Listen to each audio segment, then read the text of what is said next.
We'll move along to De Grey Mining. It's with great pleasure I'll welcome Glenn Jardine to the stage.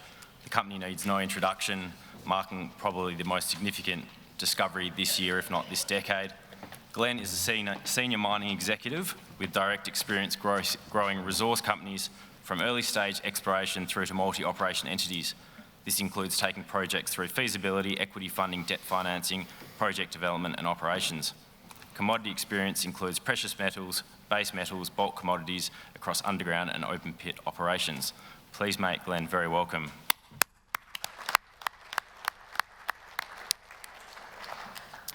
Thank you, Toby, and congratulations to the Diggers and Dealers for putting on the conference this year in very difficult circumstances, and also to the industry as a whole for keeping WA and the country going at the same time.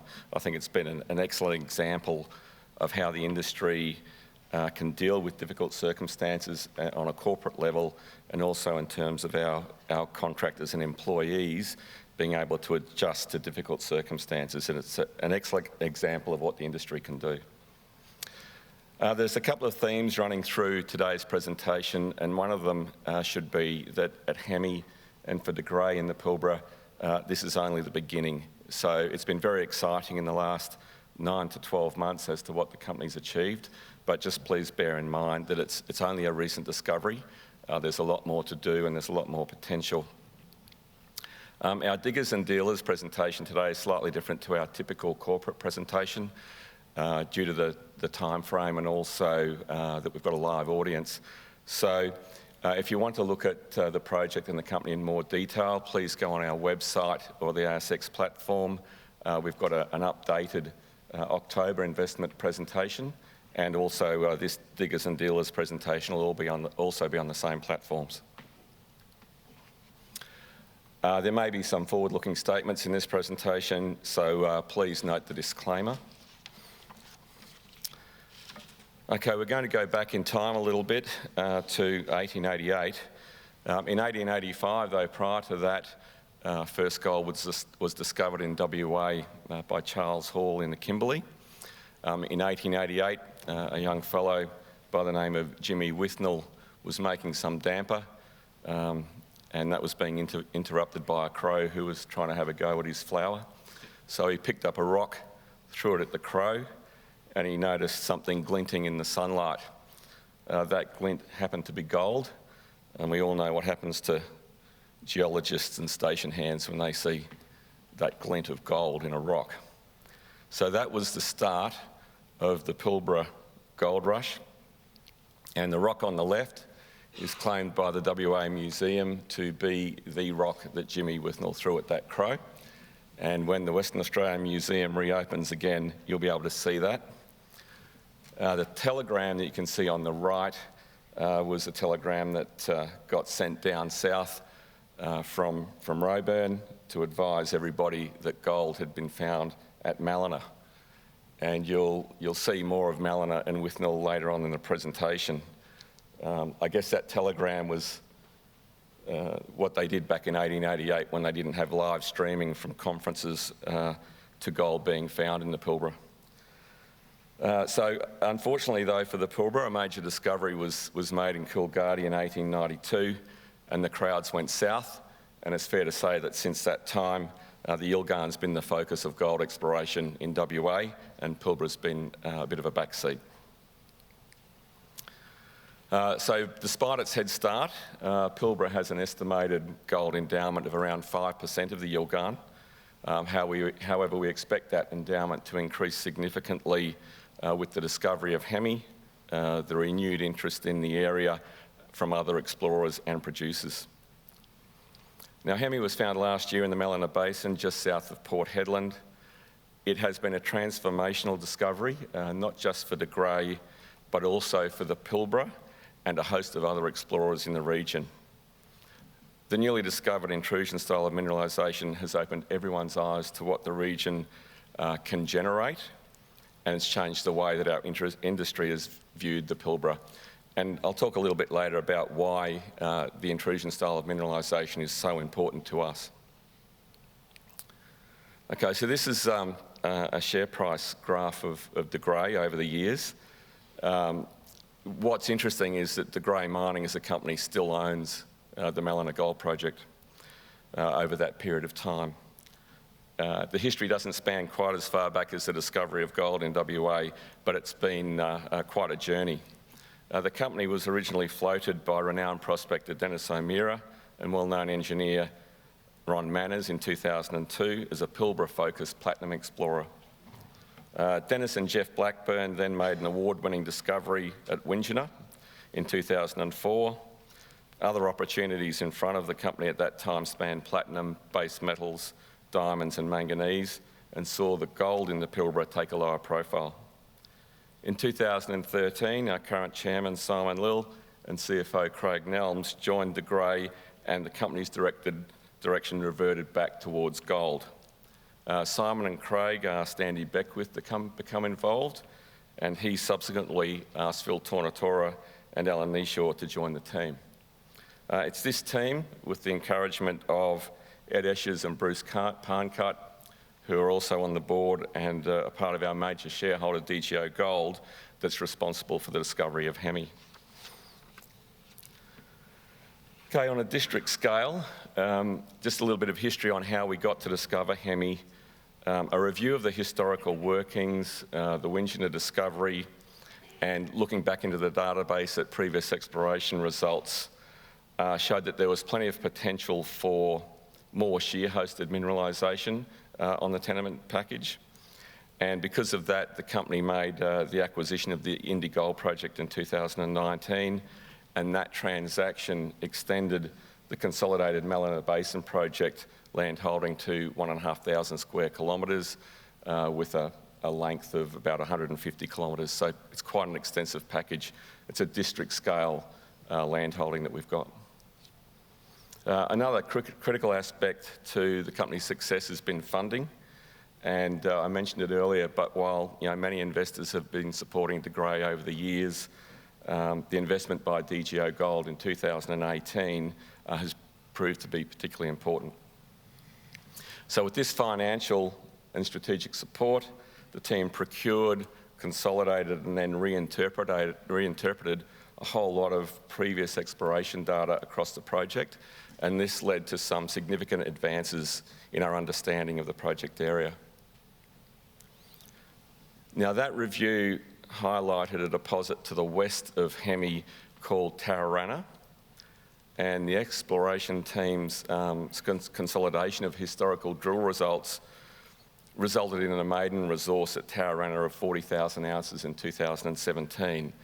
Now, there was a slight detour at that point in time from Tararana, as De Grey and most other gold explorers in the Pilbara were targeting watermelon-shaped gold nuggets, and conglomerate-hosted gold fever took hold in the Pilbara. However, the team also decided to go back to Tararana, and they kicked off a drilling program there to grow the resource. And following successive drilling campaigns, the resource at Tararana currently stands at 500,000 ounces and remains open below 500 metres. In July 2018, the company put out an ASX release that identified Tararana as a new style of gold mineralisation. This opened a whole new dimension of gold targeting for the exploration team. The intrusion-style deposits and mineralisation had not been encountered in the Pilbara with modern exploration. So then we got onto targeting intrusions, and in July 2019, the company announced 7 new intrusion-hosted drill targets. And this came on top of increasing the resource base at Tararana to 500,000 ounces. One of those targets that was undrilled was called Hemi-Fager, or what we now know as Hemi. Now, when I joined De Grey in May of this year, I thought that the geos were all petrol heads and that they were referring to a 6-cylinder Chrysler motor, but it was actually a New Zealand pigeon. I'm still a bit unsure about all that, but that's what it is, if you want to know the background to where Hemi came from. So this target had received no drilling to this point in time, although some previous explorers had come pretty close. I think they drilled to within maybe 500 metres. In any case, the share market duly ignored the identification of these new targets and what the implications of the Taranaki resource were on them. In any case, an Aircore rig was sent to site and drilled Hemi and Antwerp in December 2019, and the first drill results, particularly from Hemi, were outstanding. These included 43 metres at 3.7 grams per tonne and 25 metres at 2.7 grams per tonne gold. Now, I just want you to let those numbers sink in for a while. That's in December last year. The company was rewarded on the share market with a share price increase of 10%, closing at 4.4% for the day. 4.4 cents for the day. So maybe everyone had gone on holidays when that came out. The first RC rig was deployed at Hemi in February of this year, and early results confirmed the broad gold zones defined on the two Aircore discovery sections at Aquila and Brolga. The company declared Hemi as having the potential to be a major discovery, and the share price finally rapidly increased as the market began to understand the potential. Within a short period of time, we had 4 rigs operating, and it wasn't long before we had 6 operating in June, and results have continued since the discovery. At this point in time, I'd actually just like to thank and recognise the drilling contractors that we've got on site at the moment, Top Drill and Wallace, and our previous drilling contractors, Bostech. They have been extremely responsive to the increasing activity level that we've had to have on site, and also in dealing with COVID. So, you know, it's fantastic that we've had the funding and the geological analysis to get where we are, but we wouldn't be able to do it if we couldn't put the metres in the ground. Also, ALS laboratories have been outstanding in dealing with all of our samples and the rate at which they've been heading towards that laboratory. So it's been a long gestation period, as you can see, since the discovery of gold in the Pilbara, since De Grey was listed, and also since the exploration team of Andy, Phil and Alan joined the company, starting 4 years ago. And I'd also like to, at this point in time, thank our Perth employees and our employees and contractors on site, particularly for what has been, somewhat described as a manic high activity level in the last 6 months, and also dealing with all the restrictions of COVID. So well done to everybody. However, you've got to have faith in your targeting, and the upcoming video shows the level of activity at Hemi since its discovery in Hemi in December last year.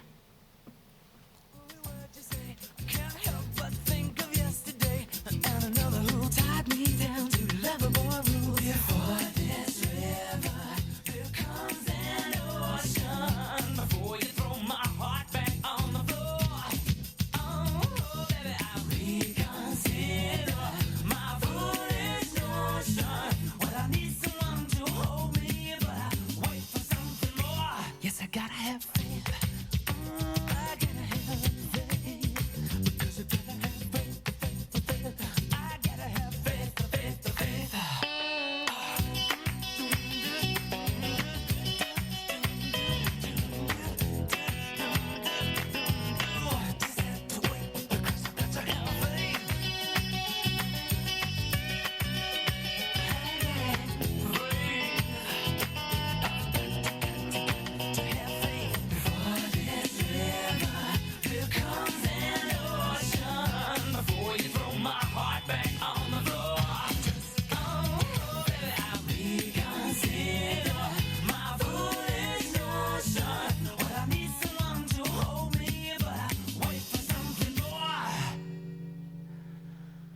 Because I gotta have faith. I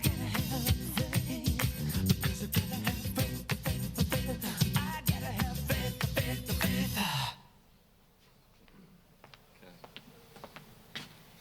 All right, thanks for going through that one. I'd like to thank our GIS expert, Duncan Forbes, for putting that video together. Absolutely fantastic job. And that brings us to Hemi today as it stands. You'll have seen at the end of that video that it showed that Hemi was about 2K by 2K. With the discovery of Falcon, that's probably 2K east-west and 3K north-south. And that video was put together a little bit earlier than we'd come out with our recent Falcon results. earlier this week, and some of those included 42 metres at 5.2 grams per tonne gold and 50 metres at 3.3 grams per tonne gold, about halfway along. What you can see there is the Falcon shape.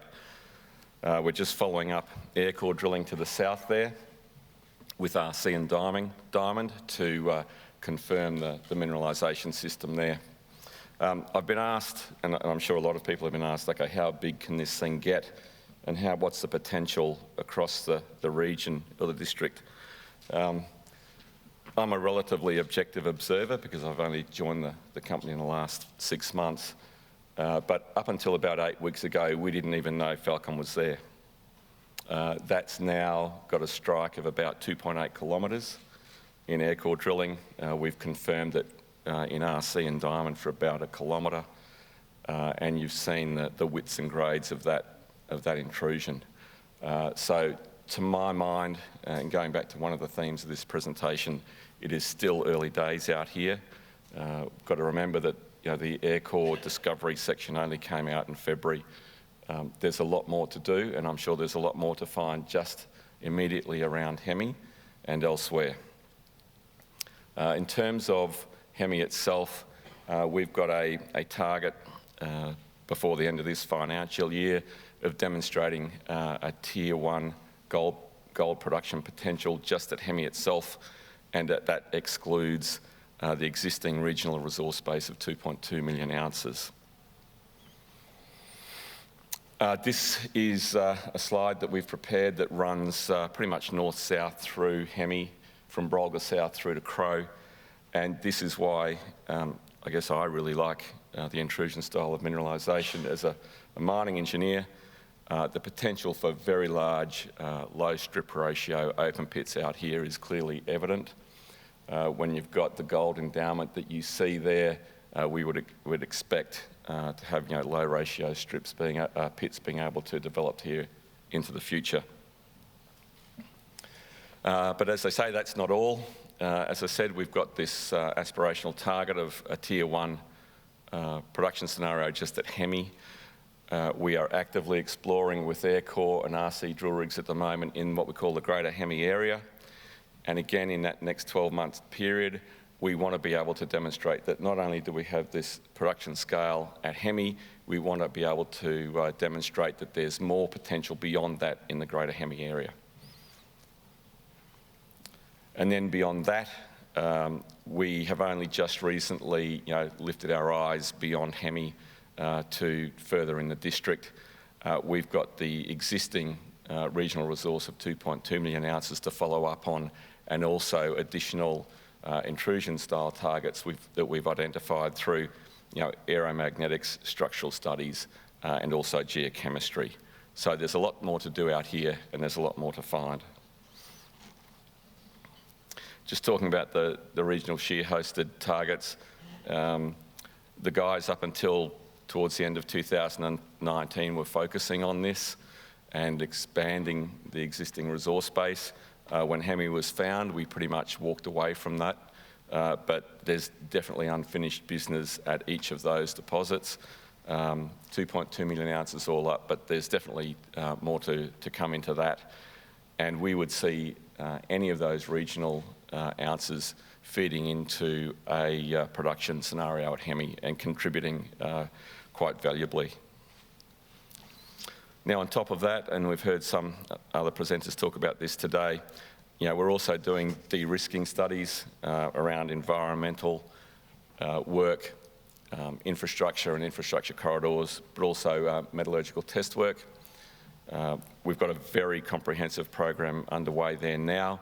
Our initial test work that involved CIL for the oxide zone was very successful.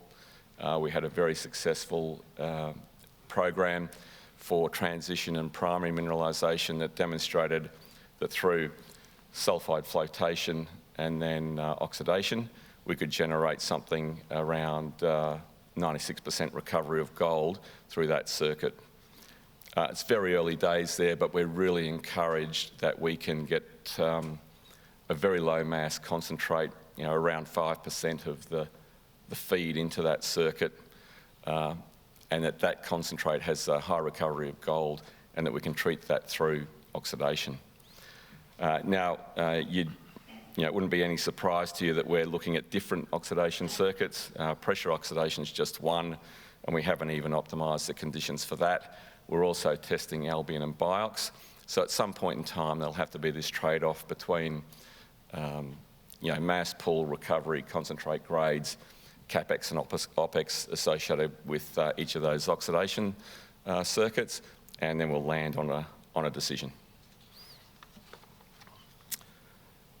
Dave spoke about this earlier, but the regional infrastructure in the Pilbara, as a result of the iron ore and lithium mines, is just outstanding. It's really amazing just to fly up there, drive 45 minutes south on a bitumen road, and you're at the project. We actually cross a gas pipeline to get to Hemi from the highway there. There's another gas pipeline to the north of us, and another highway. And there's a 220 kV power line about 25k to the north of the project. So this is really significant in terms of lowering potential capital costs, reducing timeframes to production, and just ease of getting into production. One of the key focuses for us going forward is organisational capability. We've got a big project, and the company's undertaken a strategic review of our options going forward. It's quite clear from the case studies that we've reviewed, and also the modelling that we've done ourselves, that the greatest value for shareholders is for De Grey to keep control of this asset and to take it through to production. And because of that, and because of the scale of this project, we are currently working on building our foundations for the future, and that includes organisational capability. And you'll see us building on that capability as we go forward over the next 12 months. So just to summarise on the growth strategy, particularly in the short term, we aim to demonstrate Tier 1 production scale at Hemi this financial year. At the same time, we want to demonstrate that there's more upside to that in the Greater Hemi area and regionally. We're going to build organisational capability and continue our de-risking studies, and the ultimate aim is to become a Tier 1 gold producer. Thank you.